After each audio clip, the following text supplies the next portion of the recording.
2023 March മാസത്തിൽ ഒരു mobile tower technician അയാളുടെ സൈറ്റ് വിസിറ്റ് ചെയ്യാൻ പോയി. സൈറ്റിൽ ചെന്ന് നോക്കിയ ടെക്നീഷ്യൻ്റെ കണ്ണ് തള്ളിപ്പോയി. കാരണം മൊബൈൽ ടവർ വാസ് മിസ്സിങ്. അതെ ഗൈസ്, ഒരു complete mobile phone signal tower കാണാതായിരിക്കുന്നു.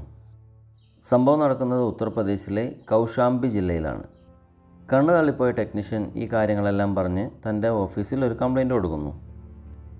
അയാളുടെ അണ്ടറിൽ വരുന്ന ഒരു ടവറാണ് കാണാതെ പോയിരിക്കുന്നത്. അതിൻ്റേതായ പ്രശ്നങ്ങൾ തീർച്ചയായും അയാൾക്കുണ്ടാവും. ഓഫീസിലെ അന്വേഷണത്തിൽ കാര്യമായ ഗുണമില്ലെന്ന് മനസ്സിലാക്കിയ ടെക്നീഷ്യൻ സന്ദീപ് ഗാർ പോലീസ് സ്റ്റേഷനിൽ പരാതിപ്പെടുന്നു.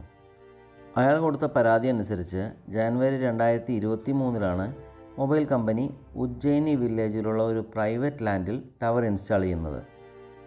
എന്നാൽ അന്വേഷണത്തിൽ നിന്ന് പോലീസുകാർക്ക് മനസ്സിലായിട്ടുള്ളത് ജനുവരിയിൽ തുടങ്ങിയ പണി ഫെബ്രുവരിയോടെ കഴിഞ്ഞു. ഫെബ്രുവരിയോടെ ടവർ ഇൻസ്റ്റലേഷനും കഴിഞ്ഞ് അതിൻ്റേതായ ആൾക്കാരെല്ലാം പോയതു മുതൽ കള്ളന്മാർ അവരുടെ പണി തുടങ്ങിക്കഴിഞ്ഞു. ഇൻസ്റ്റാൾ ചെയ്യുന്ന സമയം വേണ്ടല്ലോ അഴിച്ചെടുക്കാൻ. വീണ്ടും 1 മാസം കഴിഞ്ഞ് മാർച്ചിലാണ് സൈറ്റ് ഇൻസ്പെക്ഷൻ ചെയ്യാൻ വേണ്ടി ടെക്നീഷ്യൻ അവിടെ എത്തുന്നത്. അതിനുശേഷമാണ് വീഡിയോയുടെ തുടക്കത്തിൽ പറഞ്ഞ കാര്യങ്ങളെല്ലാം സംഭവിക്കുന്നത്.